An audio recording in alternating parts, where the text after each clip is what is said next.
We have some sad breaking news now. Former Secretary of State Madeleine Albright has died at the age of 84. She was the very first woman to hold that position, a strong diplomat, known to never mince words and remembered by many for those unique pins and brooches that she would wear to send subtle messages to world leaders.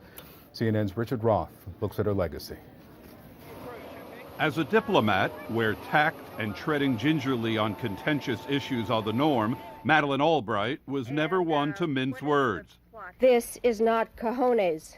This is cowardice. Whether it was her colorful use of language condemning Cuba for shooting down U.S. pilots, or her strident assessment of the leader of Iraq. I don't think the world has seen, except maybe since Hitler, somebody who is quite as evil as Saddam Hussein. The Iraqi dictator was said to be so incensed by Albright's verbal attacks, he published a poem in Iraqi newspapers calling her an unrelenting serpent. Albright's response was one of quiet defiance. From that moment forward, she wore a brooch in the shape of a serpent at every meeting with the Iraqi leadership. And she began using her pins, as she called them, as a way of sending subtle messages without uttering a single word. Born Marie Jana Korbelova to a Czechoslovakian diplomat, Albright and her family fled the former Czechoslovakia after the Nazi invasion in 1939 and later found safe haven in the United States in 1948. She became a U.S. citizen, married media tycoon Joseph Patterson Albright, and had 3 children, all while working on her Ph.D. and learning multiple languages. In 1982, Albright took a prestigious position as Professor of International Affairs at Georgetown University. But it was the shock of her husband asking for a divorce around that same time that changed the course of her life. There was an identity crisis.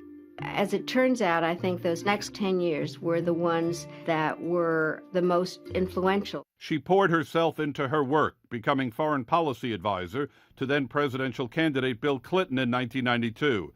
Clinton, in turn, tapped her for the post of U.S. ambassador to the United Nations after he won the White House. As UN ambassador, Albright became known for her tenacity and determination to elevate U.S. interests at the UN through what she called aggressive multilateralism.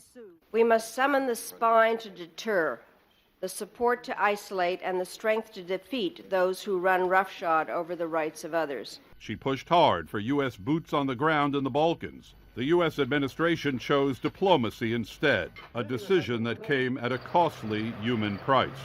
An even bigger regret, the failure of the U.S. to intervene to stop the Rwandan genocide in 1994. I, Madeleine Corbell Albright. Lessons learned from her past and the present, as Albright cemented her place in history, becoming the first ever female U.S. Secretary of State on January 23, 1997. When the Kosovo conflict erupted in 1998, Albright lobbied forcefully for NATO intervention. The NATO-led effort helped Kosovo gain independence from Serbian control, and the ICC indicted Serbian President Slobodan Milosevic for war crimes. Never again will there be massacres and mass graves. Through it all, Albright's experience as a refugee who found the American dream was omnipresent in her life. My life reflects both the turbulence of Europe in the middle of this century and the tolerance and generosity of America throughout its existence. In her later years, Albright's comments in support of Democratic presidential candidate Hillary Clinton backfired. There's a special place in hell for women who don't help each other.